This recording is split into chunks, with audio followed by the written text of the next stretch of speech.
Kenapa Pak Purbaya akhirnya disukain sama banyak netizen, tapi sementara di sisi yang lain di seberangnya ada Pak Bahlil. Apa salah beliaunya gitu loh? Salah staf susnya? Analisa saya ya, ini ada dua hal yang berbeda. Saya kenal Pak Bahlil sangat dekat lah.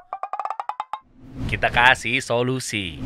Assalamualaikum warahmatullahi wabarakatuh, Gus Ipang Wahid. Waalaikumsalam warahmatullahi wabarakatuh. Harus apa dengan salam lah kalau panggilannya Gus mah. Harus. Kalau perlu kita cium tangan sambil duduk di bawah jongkok. Mau lagi rame.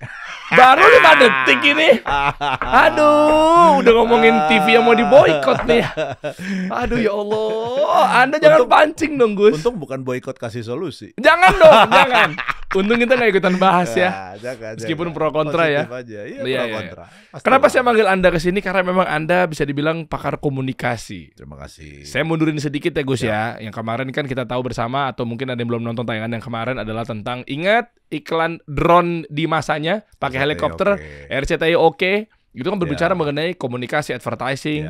Ya kan, itu kan beliau yang bikin. Tenenet RCTI oke. Ya kan, terus apa lagi? Banyak lah. Agak politik dikit nih. Oke Gas dan kawan-kawan. Ya, oke Gas. Cuma di sini saya pengennya Anda objektif Gus. Iya dong. Ya, untuk komunikasi mengenai ya mau UMKM, audiens kita kan ekonomi mikro, dan seterusnya. Sampai halnya dengan, biar clear juga, yang ramai sekali diperbincangkan secara publikatif adalah makan bergizi gratis. Ya. Nyampe ya? Iya dong. Nyampe. Stigmanya adalah gergetan gue. Oke. Stigmanya adalah, ya kita mundur dikit nggak apa-apa deh kalau teman-teman, tapi pasti suka nih biasanya nih. Anak udah lahir dikasih makan bergizi. Stunting ya gimana caranya? Stunting itu kalau ngatasinnya pas sudah di kandungan lah. Gimana sih nih? MBG, Pak Presiden, ujung-ujungnya ditariknya ke sana. Pak Presiden ini gimana sih pola pikirnya? Kan begitu terus tuh. Iya. Selalu pokoknya ujung-ujungnya kayak seakan-akan kementerian nggak ada gitu. Bypass. Tapi nggak apa-apa, harus clear di sini. Rumah 1 juta subsidi kemarin, rame juga. Pak Purbaya statement tahu, yang main ke kantornya Pak Ara. Pak Menteri. Iya. Rumahnya kecil banget dibanding sama kantor lu itu ya, kalau nggak salah ya. Lagi-lagi komunikasi. Iya. Iya kan? Iya. Tapi kok saya baca komen-komen malah support Pak Purbaya. Anyway lah. Kita bahas lah. Kita bahas ya. Seru sih. Iya. Artinya dengan hadirnya Pak Purbaya ini memang sesuatu yang berbeda. Oke. Ini masalah gaya komunikasi. Ini kita nggak bisa ngomong sekarang nih. Ini proses cara berkomunikasi orang Indonesia melalui media dan media sosial. Itu dari tahun 2000-an lah. Kan saya kan ikutan ngurus begini. Saya jadi sutradara iklan pegiat advertising itu dari tahun 98. Tahu lah. Iya. Jadi udah lama. Sorry, 93 RCTI oke itu. Ngurusin politik dari 2004. Nah memang beda-beda. Audiens Indonesia itu sukanya awalnya dulu zamannya Gus Dur yang nyeleneh gitu kan. Zaman Pak Harto lah gitu kan. Pak Harto itu kan kalau komunikasinya kan nggak ngomong langsung. Maaf itu siapa namanya? Oh itu artinya dia nggak suka. Iya bener lagi. Iya kan? Terus atau zamannya Gus Dur yang belak-belakan, ya kan? Atau zamannya Pak SBY yang sangat terstruktur dengan tangannya yang begini gitu kan. Berubah menjadi zamannya Pak Jokowi yang lebih belusukan, lebih apa adanya, lebih solo gitu kan. Nah berubah lagi zaman Pak Prabowo yang ngomongnya kan apa ya, berapi-api ya, orator style gitu. Nah sekarang ini apakah kedepannya akan begitu? Saya rasa udah enggak. Publik tuh suka sesuatu yang original. Itulah kenapa namanya Pak Purbaya itu naik, karena gayanya berbeda. Ini kan mirip-mirip sama Kang Deddy Mulyadi. Ya. KDM gitu. Oh zaman dulu ada Bu Risma. Iya. Ahok. Iya. Ini mirip ini. Jadi ini masalah gaya berkomunikasi, blunt, ceplos-ceplos ya apa adanya. Dan itu yang publik suka gitu loh. Dan ini didesain apa enggak sih sebenarnya? Memang Pak Purbaya modelnya kayak begitu, nggak bisa diatur. Tapi kalau misalnya apakah Pak Purbaya punya pasukan buzzer, saya nggak tahu. Rapi banget ya kalau postingannya beliau, kayak banyak yang disukain gitu ya.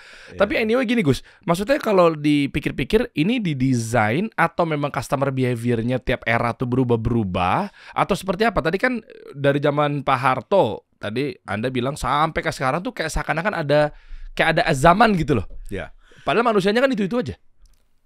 Enggak dong. Enggak ya, kan manusia berubah tambah tua. Yang paling gampang ya, saya kemarin lagi bikin lagu. Gen X suka yang speednya segini. Terus saya cobain, saya speednya saya kencengin dikit. Temponya saya naikin jadi 5%. Gen Z jadi suka. tadinya dia nggak suka sama musik yang lama. Ah. Itu adalah karena menurut mereka TikTok musiknya segitu semua. Remixnya tuh kayaknya begitu. Jadi memang berubah, setiap zaman berubah. Kita mau bikin iklan gitu ya, udah nggak dipercaya sama orang karena nggak real, stage, engineered. Tapi publik tuh sukanya sesuatu yang lebih natural, lebih organik. Nah inilah publik zaman sekarang. Kalau dulu ada namanya key opinion leaders gitu kan. Nah sekarang kalau ada user generated content lah, maksudnya masyarakat umum gitu kan. Sekarang customer generated content kan kita taunya itu. Jadi penggunanya yang testimoni instead of sekelas influencer makro lah yang ngomong atau mega lah yang ngomong, nggak efektif. Saya dapat duit misalnya di kantor, misalnya dapat kerjaan, tolong dong sewain call yang levelnya mega gitu ya, bayarnya 100 juta. Saya akan lebih milih sebelah ya, boleh nggak saya pakai mikro sama nano? Karena lebih tajam. Karena lebih tajam ke penggunanya masing-masing, karena akan berbeda. Nah itulah cara berkomunikasi. Begitupun juga sekarang juga mirip gitu loh. Pak Prabowo itu kan memang cenderung berapi-api ya kalau ngomong. Nah biasanya kalau yang berapi-api itu memang ngomongnya makro, kan rada mirip sama Bung Karno, orator gitu ya, cenderung makro, detailnya jarang diomongin karena memang visi kan yang diomongin, naskah besarnya. Nah ya memang tugasnya para menteri inilah untuk ngomongin detail managerial level ini gitu loh, which is menterinya kira-kira seperti itu. Oh artinya di kabinet atau mungkin di kementerian-kementerian ini memang tanda kutip mereka juga harusnya kerja ya. Maksudnya mereka juga bantu publikatif, bantu komunikatif gitu ya, sifatnya ya. Jadi gini, saya kan udah 1 tahun ini nggak ngurusin politik langsung ya. Nggak berada di kabinet, nggak berada di pemerintahan secara langsung ya. Tapi pada dasarnya yang namanya komunikasi, mau itu berhubungan sama pemerintahan, mau itu berhubungan sama korporasi, itu sama. Intinya adalah bagaimana kita bisa menyampaikan pesan yang mau kita sampaikan dengan bahasa semudah mungkin yang dapat dicerna. Kalau bahasa orang-orang sekarang, bahasa bayi atau bahasa bubur. Bubur itu adalah sesuatu yang gampang ditelan, rasanya enak dan diingat. Nah bahasa buburnya itu apa? Nggak gampang masalahnya. Kalau kita tahulah ada namanya what to say, ada namanya how to say. What to say itu isinya adalah key messages-nya, positioning-nya mau gimana. Tapi kalau misalnya how to say-nya itu adalah kreativitasnya. Bagaimana membumikan tadi, membuat bahasa bubur, bahasa bayi itu untuk hal-hal yang berat seperti ini. Kayak misalnya ekonomi 8% lewat MBG. Ya ada pemirsanya, tapi apakah Gen Z mau dengerin begini? Enggak. Berat tapi, ini berat. Tapi kalau diturunin lagi, itu gampang sebenarnya. Jadi, contoh paling gampang tentang MBG. Hasil ini adalah hasil saya kemarin ngobrol-ngobrol sama Mas Angga, Kepala Badan Komunikasi, Bakom ya, Badan Komunikasi Pemerintah. Mas Angga tuh punya beberapa analogi yang menurut saya keren. Salah satunya nih. Jadi misalnya, kalau kita ngomongin tentang program pemerintah secara keseluruhan, itu kan kita ngomongin 3 hal nih. Pertama, ketahanan pangan, ketahanan energi, dan sumber daya manusia. Kalau kita ibaratkan, kita lagi ngibaratin nih adalah rumah besar. Isinya macam-macam nih. Program pemerintah ini ngurusin semua hal, tapi karena pelaksanaannya ya kadang tabrakan, kadang ini itu, publik jadi merasa ini kok tumpang tindih ya, padahal sebenarnya enggak. Ini masalah komunikasinya. Nah, jadi kayak tadi saya mengibaratkan program pemerintahan ini kan holistik, komplit semuanya. Nomor 1, paling gampang MBG. MBG itu adalah fondasi rumah. Kalau kita lagi bangun rumah, MBG adalah fondasi rumahnya. Kita membuat fondasi anak-anak Indonesia supaya ke depannya lebih baik, ya kan? Yang kedua adalah kalau kita ngomongin sekolah rakyat. Ada sekolah rakyat di situ programnya. Sekolah rakyat itu ibaratnya kita bangun temboknya. Karena dengan sekolah rakyat itu kita bisa membentuk karakter dari anak-anak Indonesia ke depan. Bagus lagi. Nah, kita ngomongin lagi ada program 1 juta rumah. Subsidi itu ya. Ibarat itu adalah atapnya. Karena dia menaungi masyarakatnya kan. Terus ada koperasi desa merah putih. Itu kalau kita ibaratkan di situ analoginya, ini orang-orang yang suppliernya deh. Dia bikinin jendelanya, dia bikinin Hmm. catnya, pintunya, segala macam. Ini kan memang koperasi, urusannya seperti itu. Iya. Ada cek kesehatan gratis kalau dianalogiin. Di situ adalah ngomongin tentang mandor atau quality control, QC-nya. Oke. Iya kan? Lu ngecek. Oke. Iya nggak? Oke. Nah, si supplier tadi ngecek. Nah, terus rumah ini buat apa? Nah, di sinilah hadir Danantara. Oh, ya. Ada Danantara di situ. Ah. Nah, kita lihat rumah ini dipakai buat apa? Apakah buat rumah hunian, komersil, apakah buat ruko, apakah buat pabrik, apakah buat kantor instansi? Nanti biar Danantara yang ngatur karena dia yang urusannya sama investasi untuk ngejualnya juga supaya ini jadi. Nah, kira-kira holistiknya begitu program Pak Prabowo. Jadi, oh ternyata semua nyambung ya, semua berkaitan. Oke. Nah, ini yang memang tidak mudah dipahami sama masyarakat, tapi begitu kita kasih analogi kan jadi gampang. Masuk. Oh iya ya, ini begini. Nah sekarang kalau orang bilang analoginya MBG ini apa sih? Ngapain sih kita butuhkan tadi? Ngapain lo? Orang-orang pada udah stunting, emang bisa lo seperti itu? Nah, fundamental paling dasar. Oh. MBG itu nggak cuma ngurusin makanan buat anak SD, SMP, tapi juga dari ibu-ibu yang lagi hamil. Lah, emang dapat juga ibu-ibu hamil? Ibu-ibu hamil dapat makanan apa tambahan lah. Jadi tambahan makanan apa gitu. Mereka punya istilah tersendiri ya. Oh. Nah, pun juga buat yang baduta, bayi 2 tahun, itu juga dapat. Karena stunting itu tidak diperbaiki pada waktu umur 5 tahun ke atas. Enggak, stunting itu pada waktu di kandungan dan pada waktu di bawah 2 tahun. Oke. Nah itu. Tapi kan orang nggak banyak tahu. Iya. Nah ini makanya tugasnya bagi saya bukan tugas Bakom atau istana aja. Tugas kementeriannya lah. Tugasnya Badan Gizi Nasional juga untuk mengkomunikasikan. Justru menteri-menterinya justru yang harus juga iya dong. berkontribusi banyak. Iya dong. Kalau lo melakukan sesuatu, ya lo harus ngasih tahu ke publik bahwa lo berhasil atau tidak berhasil, ya kan? Oke. Ya kita apa ya? Kalau nggak mau hole in one kita nyebutnya 3 shooter lah, 3 pointer. 3 point. Iya kan? Sama aja lo bikin 3 point dari tengah lapangan masuk, tapi nggak ada yang ngerekam gambarnya. Lu cerita apa? Oke. Hoax kan? Ya sama kayak begitu. Oke. Tapi berarti secara kasar nih, mohon maaf nih, izin nih Pak Menteri terkait atau Ibu Menteri.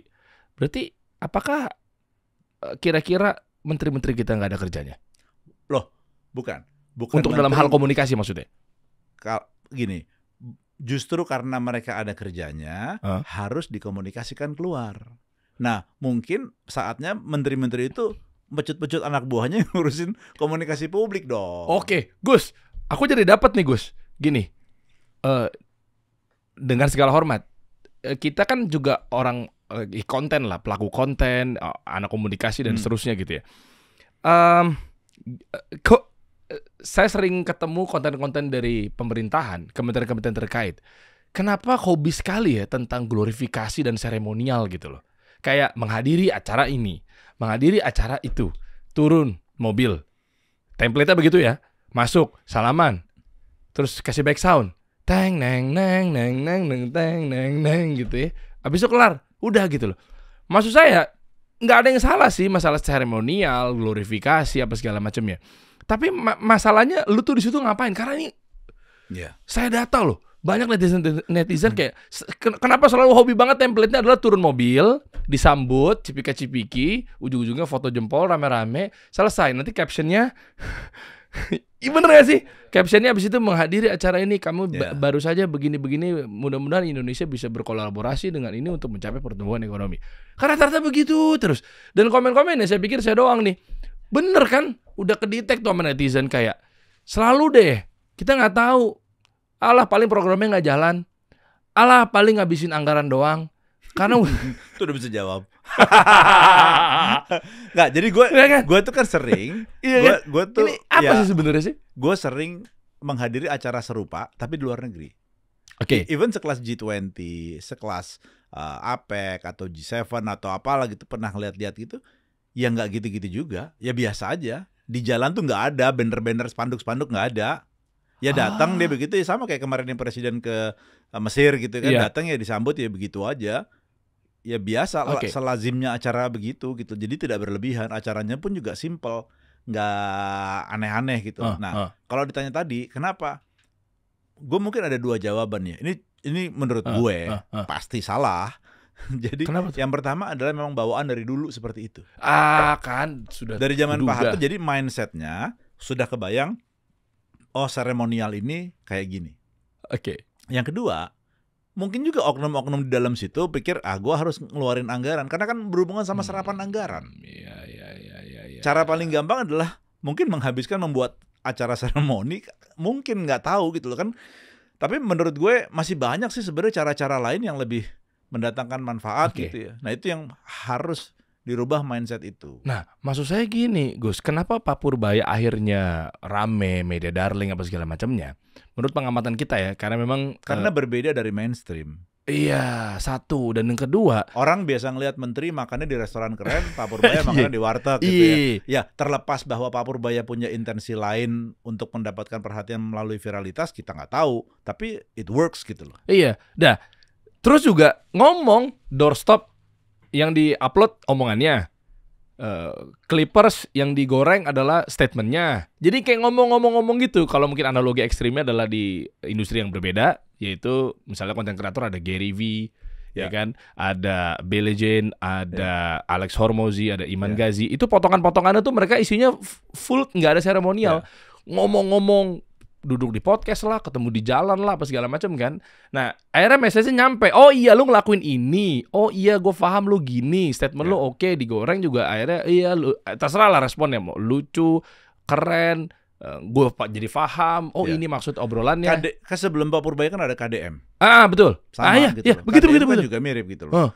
Seperti itu, apa adanya, ceplas-ceplos, anti mainstream, dan surveinya terbukti masyarakat Jawa Barat suka. Iya.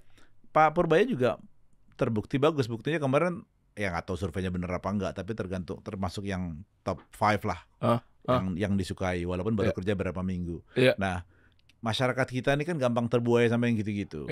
Tantangannya Pak Purbaya adalah nunjukin nanti pada waktu 2-3 bulan kemudian, apa yang dia omongin terbukti apa beliau cuma omong-omong. Itu waktu yang akan membuktikan. Nah, sekali lagi, ini masalah komunikasi. Tadi gue belum jawab ya masalah keracunan. Ini udah ya? Belum detail, nggak apa-apa. Ini tadi kita agak ngelebar sedikit Bang Budi. Nah, terkait stigma negatif mengenai MBG yang banyak keracunan. Nah, ini kan cara nyucinya lah, kan viral tuh. Iya. Ya kan, yang air di kubangan becekan apalah itu, kotor itu. Terus juga tiba-tiba orang pada jatuh di UKS. Iya. Gitu ya. Tapi serunya, nih sekalian coba saya detailin dulu ya. Serunya ada yang cewek yang mengapresiasi anak SMP apa SMA gitu ya, yang sayang makan sayang, ini sayang, yang gitu-gitu tuh, nyampe nggak di FVP lo gitu kan? Kayak gitu-gitu kan, teman-teman pasti lihat bahwa, ini tapi ini responnya positif. Nah, sekalian dikit lagi nih, giliran positif, sangkanya buzzer. Iya. Gue baca tuh ada salah satu media lah, dibilang Mas Angga dituduh mengerahkan buzzer gitu. Iya kan? Iya. Padahal ini orang antah berantah dari timur, dari Sulawesi mana gitu, memang apa adanya nge-review gitu kan. Terus dibuat seru, positif tapi ya. Tapi salah aja. Maksudnya apakah ini gara-gara komunikasi akhirnya masyarakat resistensi, atau memang demokratisnya sebuah negara kayak masyarakat pokoknya kritik aja sama pemerintah, benci aja sama pemerintah? Kan gini, pada dasarnya fundamentalnya adalah bad news is good news. Oke. Ya kan, buat media kan seperti itu. Jadi apapun yang negatif pasti ini. Jarang lah ada media mau memberitakan sesuatu yang positif terus menjadi viral lah gitu. Jarang lah menurut gue. Nah, apapun yang dilakukan, kalau yang selama ini tadinya berita semua negatif, terus kemudian Mas Angga melalui Bakomnya masuk, berhasil pelan-pelan membuatnya menjadi positif, itu dianggap orang, wah ini buzzer. Nah, kita jadi berpikir, kemarin negatif salah, sekarang mau dikasih yang positif, salah juga, ini maunya gimana gitu. Nah, jadi menurut gue tuh kan 1 tahun ini mungkin bisa ngehandle 5-6 krisis ya kantor. Kantor gue tuh ngurusin krisis banyak banget. Jadi ya udah tau lah polanya, kalau ada krisis kayak gini pasti akan begini. Caranya udahlah kita terus aja lah, ngerti nggak? Jadi serigala melolong, kafilah berlalu lah. Kira-kira seperti itu. Menurut gue sih jalanin aja, sikat dengan positif-positif, semua akan lebih bagus. Nah, cuman terkait masalah MBG tadi, gue mau mempertegas nih yang orang lupa sebenarnya. MBG itu ada 2 hal. Yang pertama sisi manfaat, yang kedua sisi pelaksanaan. Yang diributin sama orang pelaksanaan, racun lah di sana sini, apa segala macam lah, ada kolusi ini. fine, kita pinggirin dulu. Ini kita ngomongin manfaat. Sadar nggak kita bahwa MBG itu bukan hanya ngasih manfaat makanan ya, gizi buat kesehatan, tapi juga ngasih manfaat ekonomi. Gua kasih contoh. Dari sisi? Rp15.000 kan? Iya. MBG. Yang 2.000 perak itu larinya ke investor, which is pengelola dapur lah, buat bikin dapurnya kan? Iya. Rp2.000. Yang 3.000 itu kan buat karyawan. Oh iya. OPEX. Ya kan? Pencucian ompreng, tukang masak, tukang supir, segala macam itu ada 40-an, 50-an orang lah kira-kira seperti itu. Kan dia menerima manfaat ekonomi dari situ. Buat karyawan, artinya buat rakyat. Ada 10.000 lagi kan sisanya. 10.000 itu tukang buah, tukang ayam, tukang beras. Ada di situ semua. Kan mereka punya karyawan, mereka kan UMKM. Jadi Rp13.000 dari 15.000 itu larinya ke masyarakat, ke rakyat, which is 86% dari uang 15.000 itu kembali kepada rakyat. Kalau presiden naruh 100 triliun, artinya 86 triliun uang APBN turun kembali kepada rakyat. Wow. Ini Untuk kan perputaran ekonomi. ekonomi. Untuk dia kasih ke istrinya, ke anaknya. Benar. Jadi kalau dibilang satu SPPG itu memberikan manfaat kepada 3.000 anak, gue bilang salah, kurang tepat.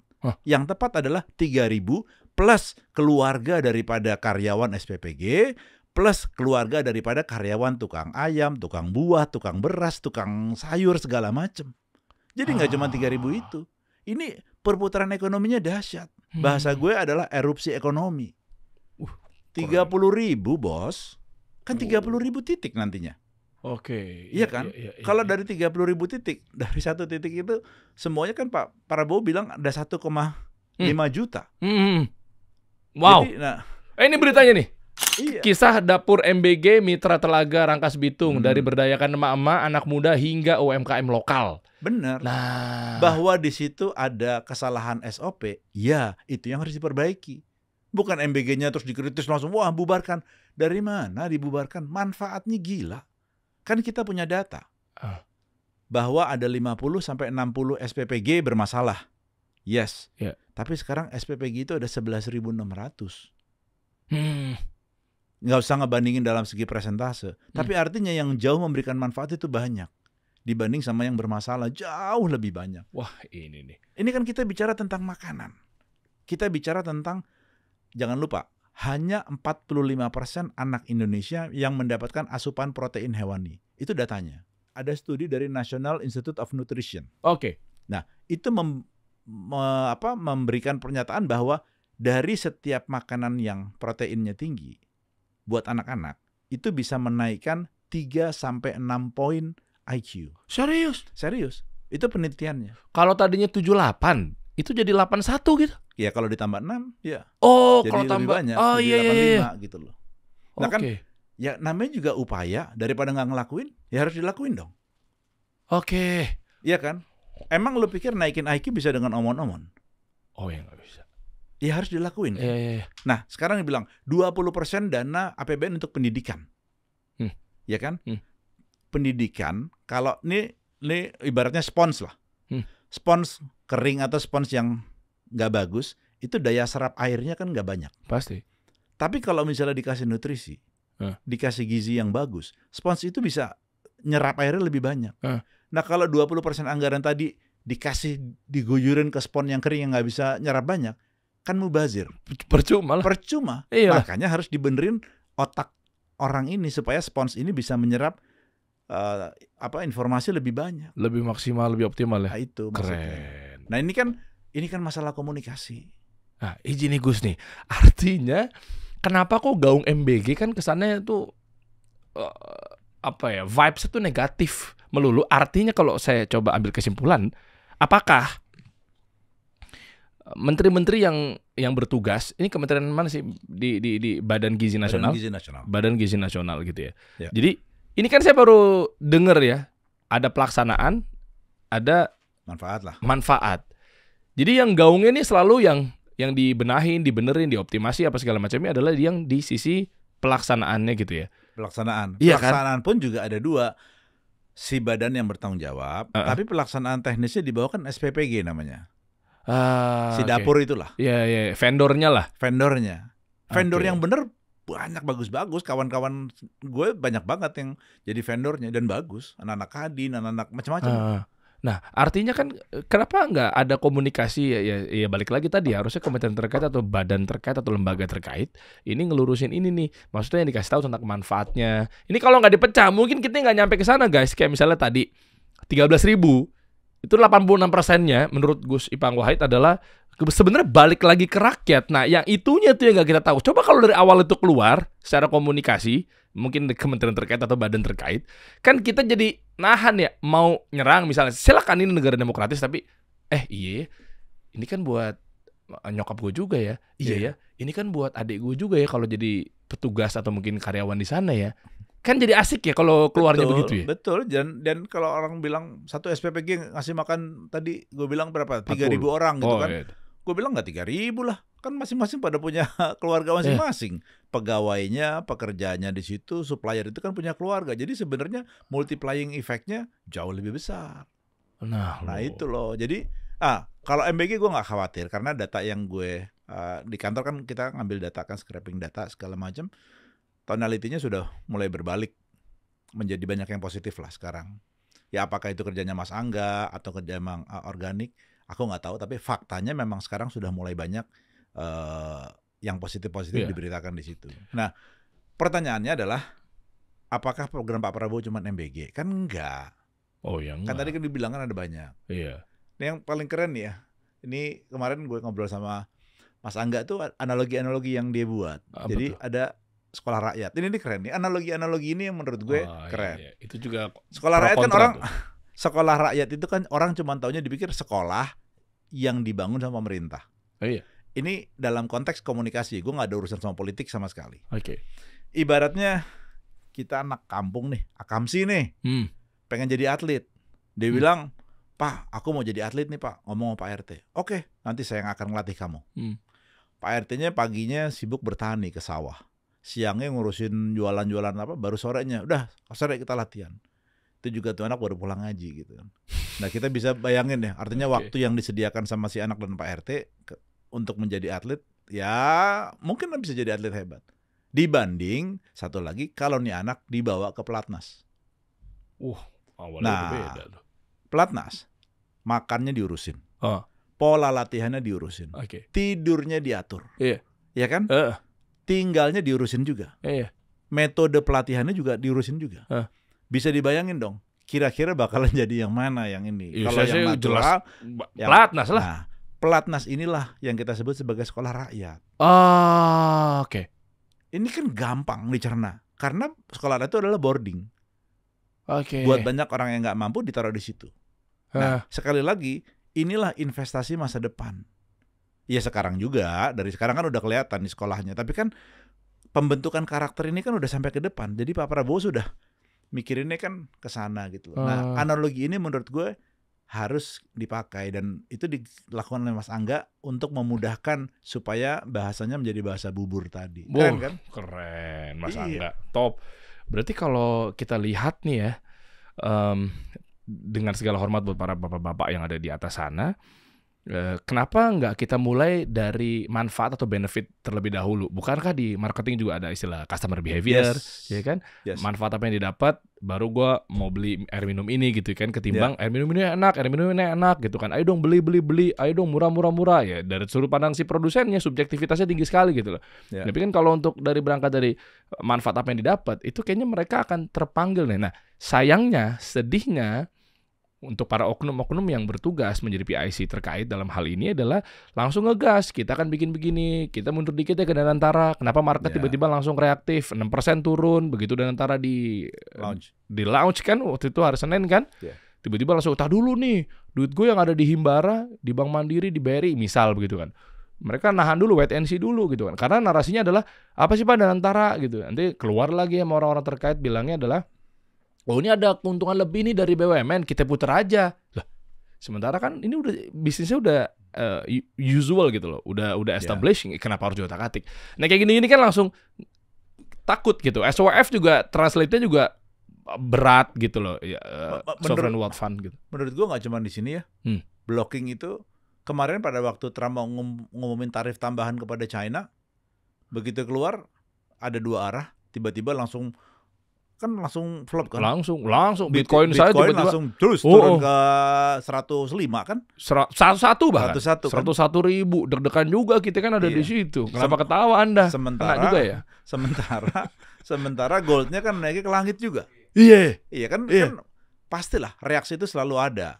Iya kan? Kan orang dengan teorinya masing-masing. Dan ini di sini juga sama gitu loh. Artinya ya wajar orang bereaksi. Not to forget ada orang-orang yang memang ingin Indonesia nggak baik-baik aja. Itu kan juga pasti ada. Oh ya. Di setiap negara pasti ada kayak gitu.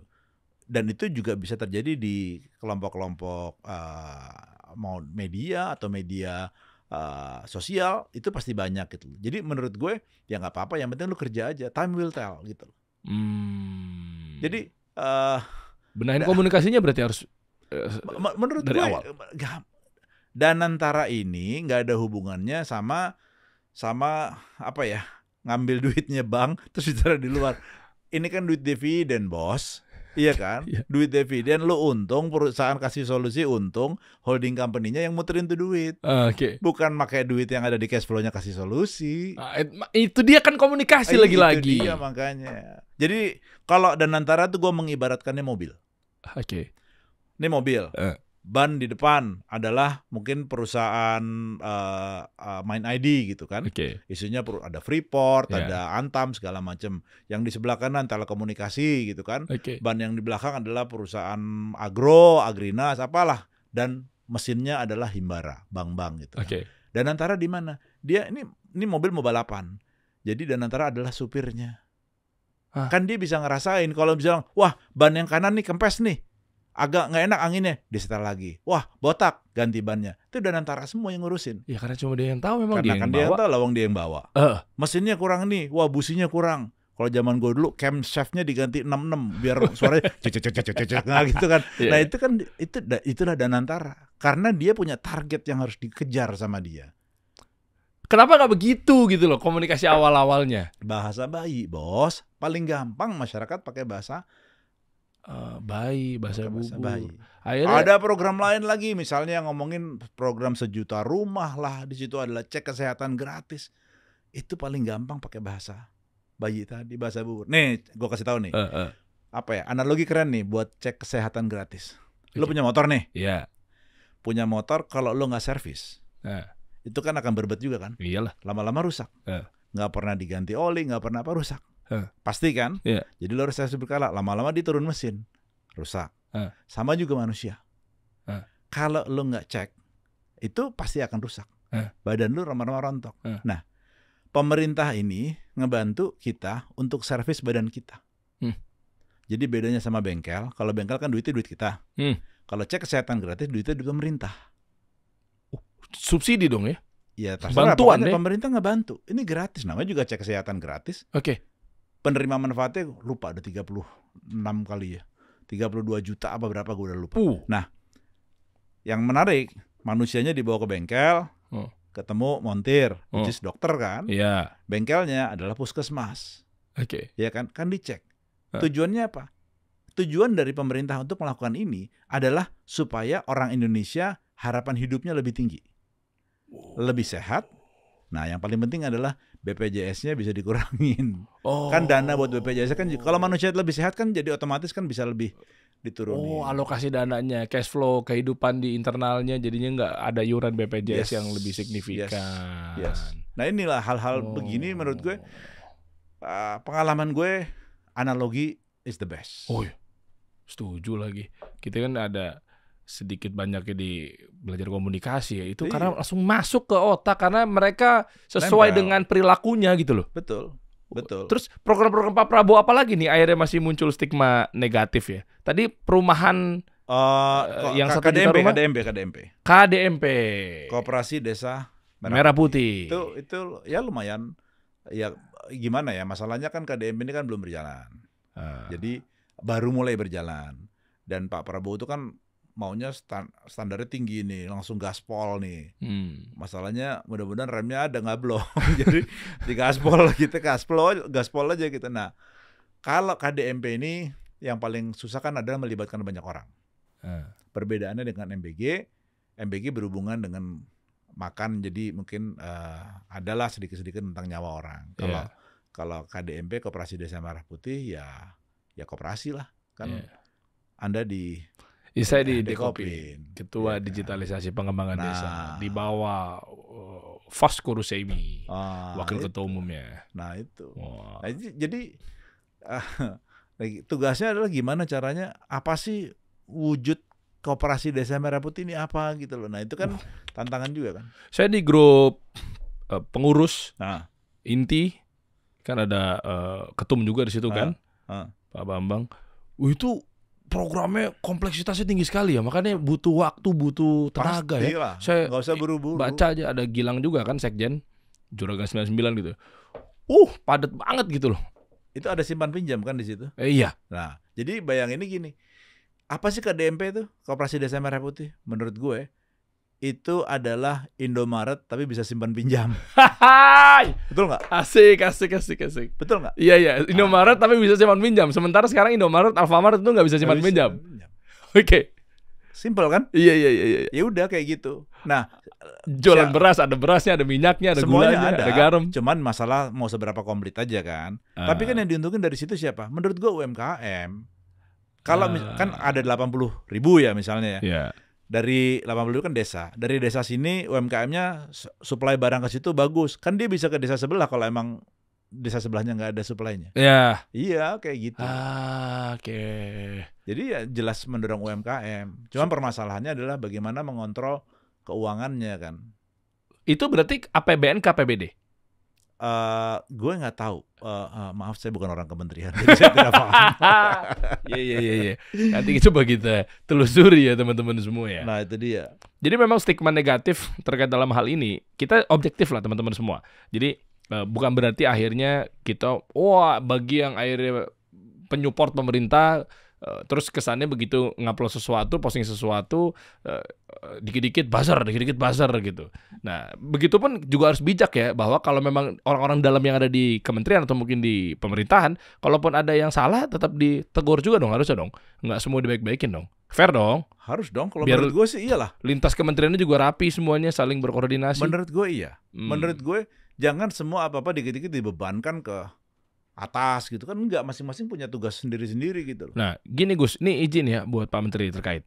Kenapa Pak Purbaya akhirnya disukain sama banyak netizen, tapi sementara di sisi yang lain di seberangnya ada Pak Bahlil. Kenapa Anda ketawa tiba-tiba? Ya nggak apa-apa. Kan lucu aja. Jadi ikutan ketawa jadinya. Sementara di sisi yang lain Pak Bahlil gitu ya. Ya biar adil dah ya, banyak juga lah yang lain-lainnya. Itu kesana tuh auranya tuh begitu ada postingan salah aja. Mohon maaf ya, ini justru saya juga nggak tahu nih ada kelakuan dari akun apa tuh, @kementerian apa gitu. Kementerian kurang ajar. Ya lupa saya itu. Itu isinya Pak Bahlil kajian lah, Ustadz Bahlil Al-Lahab. Tahu kasih gitu-gitu. Enggak, maksud saya hukum berwudu pakai apa kan? Iya. Melempar jumroh pakai batu bara. Gitu ya. Iya. Kayak gitu-gitu kan. Tayamum pakai nikel. Nah, itu. Mentang-mentang beliau di energi gitu ya. Isinya komoditas natural resources aja ya. Iya kan? Maksudnya apa sih yang salah kok jadi public enemy? Apakah sempat ada statement gara-gara zamannya Raja Jawa kepleset misalnya? Itu beliaunya. Satu lagi Pak Purbaya kan juga akhirnya, saya kalau ditulisin sama tim saya ini kesannya formal kan gitu kan. Udahlah saya nggak usah baca gitu, meskipun saya baca dikit-dikit aja karena menghargai yang nulis gitu kan. Tim-tim kementerian kan bisa ada begitu kan. Tim PR-nya segala macamnya nulisin naskahnya untuk pidato. Apa salah beliaunya gitu loh? Salah staf susnya yang nulisin kok tiba-tiba keluar statement yang wow gitu loh, Gus. Itu kan komunikasi lagi ujung-ujungnya. Akhirnya noise gitu loh jadinya akhirnya negara kita. Ini analisa saya ya. Ini ada dua hal yang berbeda. Saya kenal Pak Bahlil sangat dekat lah. Saya kenal beliau sudah lama sekali, main barengan, interaksi barengan. Tapi memang intensitas terhadap negatifnya Pak Bahlil itu meningkat semenjak kasusnya Pak Erlangga. Yang mana? Yang Pak Erlangga turun dari Golkar diganti sama Pak Bahlil. Nah, yang kedua terkait sama masalah UI doktor. Aduh iyalah. Ya, jadi Nah itu walaupun saya yakin juga yang nebeng isu itu juga banyak. Iya. Orang kan selalu seperti itu kan. Iya. Termasuk yang pansos juga banyak untuk nyari-nyari panggung segala macam. Jadi dan asiknya Pak Bahlil nggak peduli kan. Iya, tetap aja dia jalan dengan suka-suka lu lah. Gue sih memiliki pandangan sendiri gitu ya. Nah, menurut gue ini belum titik gitu loh. Kita masih nggak ada yang tahu nasib orang ke depan seperti apa. Bisa berubah gitu kan. Kita belajar dari kasusnya Sahroni deh. Ya kan? Waktu dulu mungkin banyak yang nggak suka, tapi yang suka banyak banget. Terus tiba-tiba dalam waktu satu malam semua berubah. Tapi apakah is that the end of karirnya Sahroni? Enggak. Masih sama juga. Pak Bahlil menurut saya juga kita masih belum tahu ke depannya. Begitupun juga dengan Pak Purbaya. Sekarang ini masih oke. Pak Purbaya hari pertama negatifnya tinggi banget. Oh iya. Tapi ya lama-lama dengan gaya koboynya beliau bisa membalikan itu gitu loh. Tapi apakah itu cukup? Enggak. Karena semua kan tergantung sama performance-nya. Tapi yang pasti Pak Purbaya telah berhasil. Nah, keberhasilan kinerja belum terlihat. Untuk urusan sebagai Menteri Keuangan. Iya, Belum kan? Jauh. Tapi keberhasilan kinerja membentuk dieharder sudah terbentuk di medsos. Oh. Iya kan? Oke. Ya. Iya, artinya die hard fans. Iya, loyalis. Loyalis, ya. Ya. Oke, dan itu dibikin apa gimana sih? Evangelis ya? Dibikin apa? Buzzer? Apa emang? Menurut saya pasti ada tim buzzer. Bukan buzzer lah. Tim pendukung medsos pasti ada yang didesain lah. Karena kan setiap kementerian pasti punya. Oke. Ya, dan dia berkepentingan untuk mengamankan menterinya. Iya kan? Kenapa Pak Bahlil timnya nggak begitu? Atau saya rasa punya, cuman sekarang belum menemukan pattern yang cocok aja kali gitu loh. Atau semuanya ngonten, atau semuanya sifatnya available lah. Ya doorstop, dijawab, kindness, belusukan. Sebenarnya kan Pak Bahlil sama Pak Purbaya mirip-mirip. Ngomongnya ceplas-ceplos. Loh iya, demo yang mana ya? Itu kan. Iya, Seperti ramai juga. Ceplos gitu loh. Iya. Ya saya kenal dua-duanya sih ya. Jadi ya oke lah gitu loh. Pak Bahlil ya dengan gaya ceplas-ceplosnya, nggak pedulinya, ya udah orang suka ya terserah, nggak ya nggak apa-apa. Yang penting gue yakin ini benar misalnya begitu. Wow. Jadi ya masing-masing punya pendirian yang ini sendiri gitu loh. Iya. Jadi cuman yang mesti disiasatin adalah Pak Bahlil ini kan ada rombongan partai di belakangnya. Jadi ada citra korporasi, ada citra ada corporate branding yang harus dijaga sama beliau gitu loh. Kalau Pak Purbaya kan cuman kementeriannya doang. Kalau Pak Bahlil ada kementeriannya juga adalah partainya. Oke. Nah, nggak mudah gitu loh, nggak semata cuma masalah personal. Coba kita luruskan lagi ya. Ini barangkali juga masukan ke pemerintah. Kita di sini objektif ya. Makanya kenapa saya hadirkan beliau Gus Ipang di sini juga. Mungkin akhirnya kesenggol-senggol juga kementerian-kementerian terkait yang memang harusnya iya ya narasinya begini ya. Kenapa jadi begitu ya? Biar cepat sampai gitu loh ke masyarakat bawah sehingga reaktivitasnya stabil. Saya nggak bilang hilang, nggak boleh kritis juga enggak. Cuma maksudnya biar tetap enak lah, enjoy vibes-nya positif. Nah misalnya ada isu apa lagi? Kira-kira yang perlu coba. Misalnya jangan-jangan ini harusnya kementerian-kementerian terkait ngomongnya begini loh, jangan begini. Mumpung ada ahlinya nih guys, apa kita buka tanya jawab lewat telepon? Apalagi isunya ya? Sebenarnya yang lagi mulai kemarin juga sebenarnya bukan menjadi isu, tapi ada hal bagus dari Pak Erlangga, itu adalah magang berdampak. Oh, ini turunan dari program 8+4+5. Karena di situ ada semacam likuiditas atau bantuan ke yang teman-teman magang. Iya. Ini magang berdampak tuh menurut gue keren gitu loh. Cuman karena ini program baru ya. Iya. Itu. Ini jangan sampai kepelintir lagi nih. Mumpung ada Gus Ipang nih. Coba misalnya teman-teman terkait, teman-teman staf khususnya atau mungkin timnya. Enggak sih sebenarnya, ya kan kantor gue juga.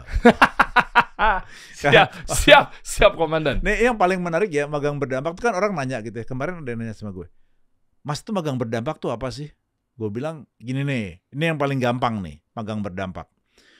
Gue pengen punya restoran, tapi gue nggak tahu caranya gimana. Yang bisa gue masak adalah nasi goreng. Belajarnya pakai YouTube. Rasanya kan susah, ya kan? Tapi passion gue gede. Kedengeran nih mata tangga di sebelah, namanya Koh Aceng. Koh Aceng kebetulan warungnya terkenal nih nasi gorengnya. Terus dia tahu kan, Pang, lu daripada belajar pakai YouTube, lu sini. Lu belajar di tempat gue. Hah? Lu belajar di tempat gue kasih duit ala kadarnya lah buat ganti waktu lu. Tapi begitu lu lulus, lu kerja sama gue. Oh, ada Misalnya jaminannya, gitu kan. garantinya. Iya, kalau bagus, Oke. lu bisa kerja sama gue. Hah. Ya kan? Ya udah, lu masak aja di situ, latihan. Oh, Nah, di sinilah magangnya dapat duit. Kalau misalnya bagus, nanti perusahaan-perusahaan itu kan bisa ngambil. Keren. Simple. Iya bener. Di luar sana kan mindsetnya magang belum tentu dapat kerjaan ya. Kalau di sini akhirnya bisa dong. kerjaan apa segala macam. Kalau bagus kan pasti perusahaan itu kan akan ngambil dengan sendirinya. Kenapa nggak? Nah, ntar gue salah lagi nih. Kenapa nggak yang kayak begini-begini analogi dimasukin ke mereka-mereka untuk jawab wartawan, Gus? Nggak. Saya sedih juga sih kadang begitu doorstop, kita nontonin, kita dengerin kan. Wah, Ya. tinggi banget bahasanya.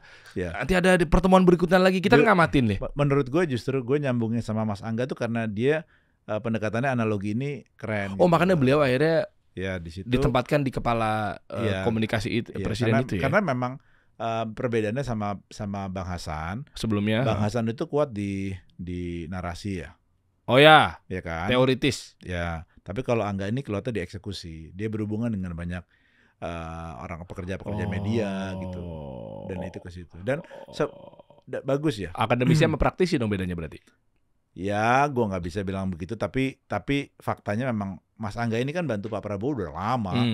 Memang tim medianya Pak Prabowo dan Mas Angga punya akses direct ke presiden. Itu yang Bang Hasan nggak bisa punya. Oh iya. Maksudnya tidak sesering Mas Angga kan. Oh. Mas Angga kan bekas Sespri. Iya.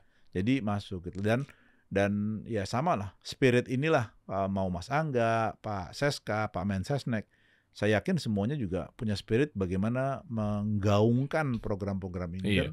Dan keren sih. Dan ada yang baru tadi kan, Anda sempat Sesnek, sempat Seskap, sebut-sebut yang seperti itu adalah terkait sekarang sepertinya ada calon idola, bukan calon sih sebenarnya, idola baru juga ya, media darling yang Bapak Teddy udah mulai muncul akhirnya Ngomong. Oh iya keren. Akhirnya positive vibes banget tuh komen-komennya tuh. Itu juga dirancang juga.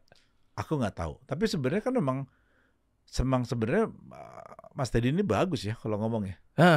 Cuma kan kemarin kan tidak showing gitu loh ke media apa segala macamnya gitu kan. Sama yang komunikasi asik juga ya Pak Prasetyo Hadi juga gitu ya. Iya. Ya, maksudnya itu kan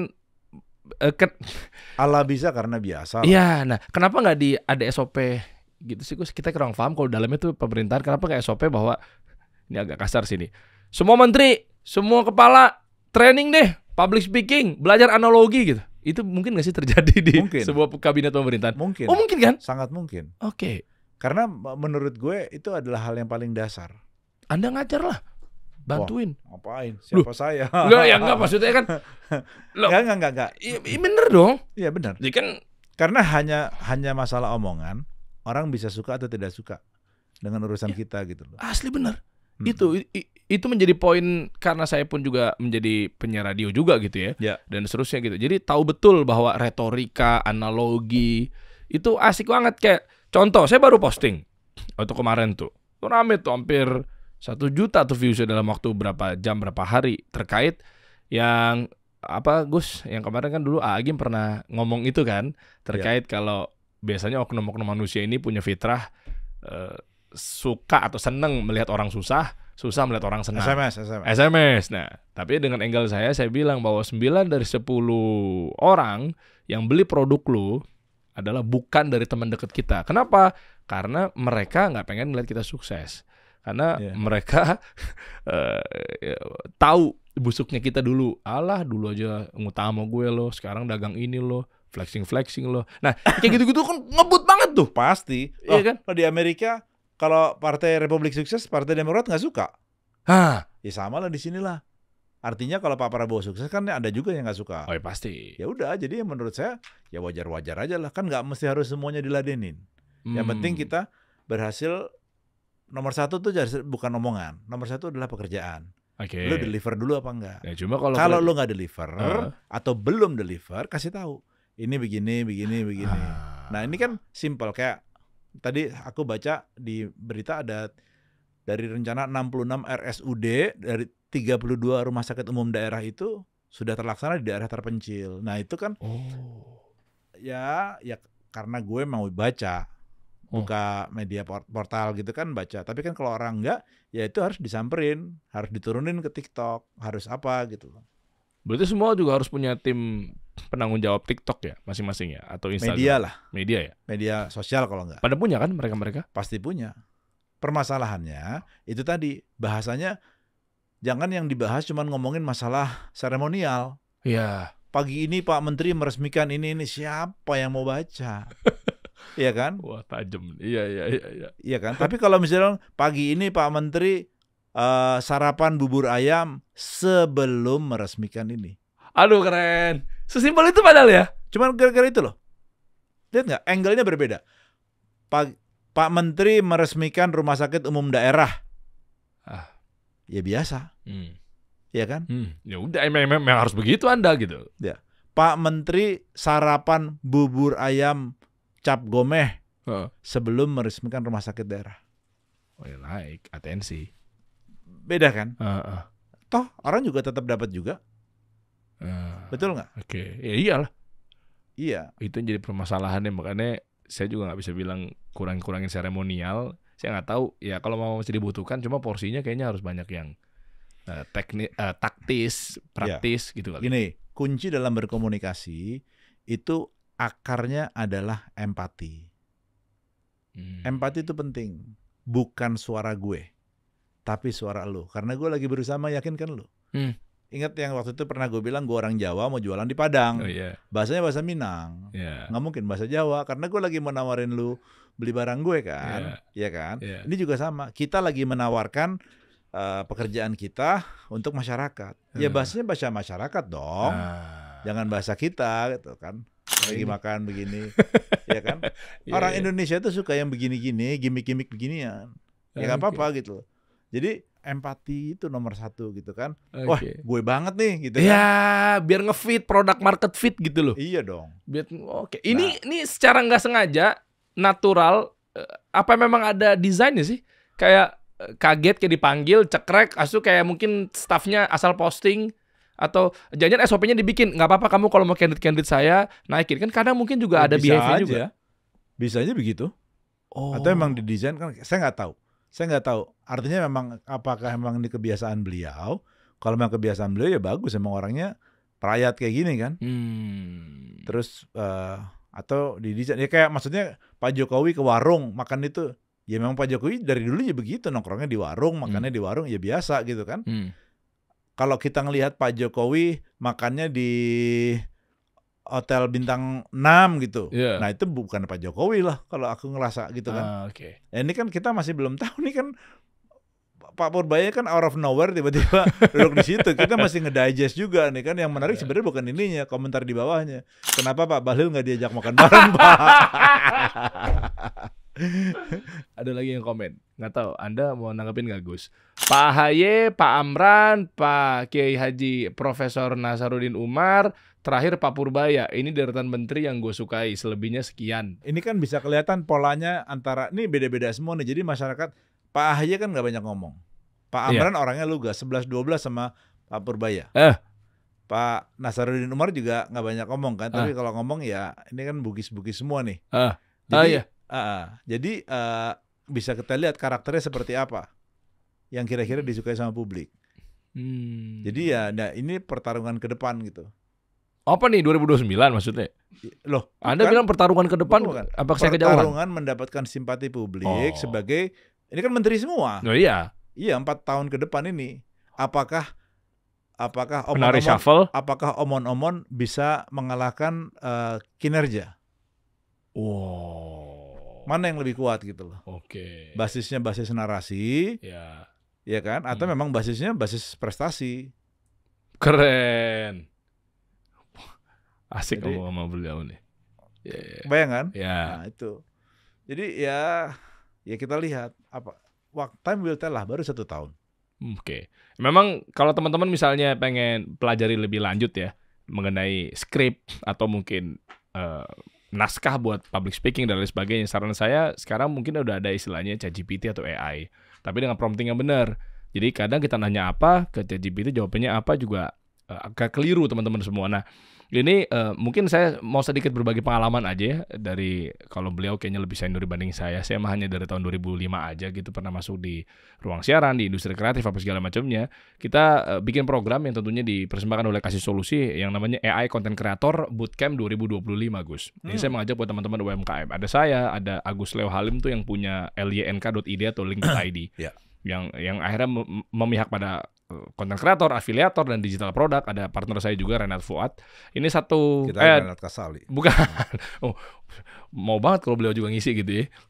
Ini 2 hari 1 malam teman-teman semua di Bogor. Jadi kita bisa belajar ya, bisa tanya jawab sepuasnya dan seterusnya. Tentang AI. Ya, AI, tentang kreator, digital produk zaman sekarang, afiliator. Banyak sektor informal yang mungkin bisa menjadi satu alternatif pilihan buat teman-teman semua terkait ini kan sekarang banyak PHK massal apa segala macam. Kita data sih sebenarnya sih Gus. Kira-kira daripada udah mereka, pernah dilakuin belum? Yang mana? Yang ini baru pertama. Ini baru pertama. Nah, kalau udah dapat proof of konsepnya dapat, nanti kita kerjasama sama Telkomsel. Cakep. Setuju dong. Setuju dong. Telkomsel, ada komisarisnya tuh. Pakai baju warna marun, duduknya depan lu. Iya benar. Ya, karena kita lagi mau ngembangin itu. Di Telkomsel tuh pengen lagi into AI lebih masif. Mau kita. AI itu bukan cuma masalah productivity di kantor. Iya. Tapi AI bagaimana masyarakat bisa lebih melek. Bisa lebih merasakan kehadiran itu, dan knowledge tentang AI itu dilakukan sama banyak, dirasakan manfaatnya oleh banyak orang. Kan orang masih nggak tahu gimana cara gue make. Nah, kalau bootcamp lo udah jalan dan berhasil, nah coba nanti kita boleh ya. Aplikasikan. Tipis-tipis deh, agak pamer dikit deh. Kita juga mau kasih tau Porto nih. Porto kita juga yang tim agency event kita kan juga kita bantu Telkomsel juga. Ada cek aja, mungkin kerekap pasti kan. Kita punya ya organizing gitulah ya, buat ke event-event teman-teman semua, terutama ya BUMN itu Telkomsel. Nah, detailnya ada di bawah ya, tanggal 9 ya. 8 sampai 9 November 2025, tinggal cek aja untuk pendaftarannya. Ini sita terbatas teman-teman semua. Sebagai kesimpulan bahwa saya nggak tahu ini akan jadi ujung obrolan apa enggak, tapi apalagi kira-kira menjadi stigma negatif ya, Gus, yang harus diluruskan. Siapa tahu mungkin pihak-pihak terkait juga dapat masukan gitu. Kan lo udah tahu bahwa kalau kita tidak mau nge-brand diri kita, orang lain lah yang akan melakukan itu buat kita. Betul. Nah, permasalahannya kalau orang lain yang ngelakuin, bisa positif, bisa negatif. Iya. Ya kan? Iyalah. Jadi kalau misalnya kita nggak mau nge-branding diri kita, terus orang lain ngomong begini, ya salah lu sendiri, salah lu aja lo nggak mau nge-branding diri lo. Cakep. Iya kan? Iya. Makanya kalau punya IG, ya branding. Diri kita maunya dipersepsikan seperti apa. Positioning diri lu maunya seperti apa. Jangan di sini flexing-flexing terus. Ya. Kalau bang flexing, orang jadi ngeliat, wah lu tukang pamer lu. Ntar dijarah lu. Iya benar. Kayak di Australia ada tuh. Iya. Mantap. Ada lagi Gus yang mau ditambahkan terkait komunikasi. Ya mungkin pejabat-pejabat publik kita. Ya, menurut saya ya, artinya ini tanggal 20 Oktober nih Pak Prabowo 1 tahun. Nah, iya. Kenapa gue concern? Karena gue ngerasa bagian dari situlah pada waktu pemenangannya. Yeah. Nah, jadi jangan sampai cita-cita mulia Pak Prabowo nih banyak, tapi gara-gara komunikasinya di kementerian lembaganya nggak optimal, jadi orang yang sasaran tembaknya Pak Prabowo aja. Padahal idenya bagus, implementasinya yang belum sempurna. Lebih buruk lagi komunikasinya berantakan. Iya kan? Nah, inilah gimana caranya mudah-mudahan Pak Angga bisa menjadi orkestrator bagi seluruh kementerian lembaga ini. Amin. Iya, karena itu penting, bukan saja manfaat programnya yang dirasakan, tapi masalah persepsinya kan masih 4 tahun ke depan. Nah, inilah menjadi tugas utama kalau menurut gue. Oke, apakah menteri-menteri yang kemarin, maaf saya agak tajam, karena reshuffle itu juga bagian dari rapot-rapot yang Pak Prabowo baca, akhirnya secara komunikasi mereka tidak secara optimal sehingga banyak mengganggu kinerja beliau, akhirnya menjadi pengganggu yang noise lah. Begitu nggak? Pengen tahu buru-buru nggak? Gue telepon Pak Prabowo sekarang. Nggak usah. Nggak tahu gue. Nggak tahu. Oh, soalnya nggak tahu ya. Agak bingung juga gitu kalau tiba-tiba telepon. Nggak usah. Nanti aja WA aja ya. Karena Pak Prabowo nggak pegang telepon. Oh iya, bener. Siap kalau gitu. Gus, terima kasih banyak ya. Gue yang terima kasih. Udah lama nggak kesini lagi nih. Iya dong. Tapi jangan So sibuk lah nanti Anda kalau mau dipanggil-panggil ke sini lah, meskipun saya tahu Anda sibuk sekali. Enggak, pokoknya kita belaga sibuk pada waktu dipanggil untuk urusan minta sponsor aja. Oke. Siap. Terima kasih Gus. Terima kasih banyak, mudah-mudahan Sama-sama. manfaat. Kita kasih solusi.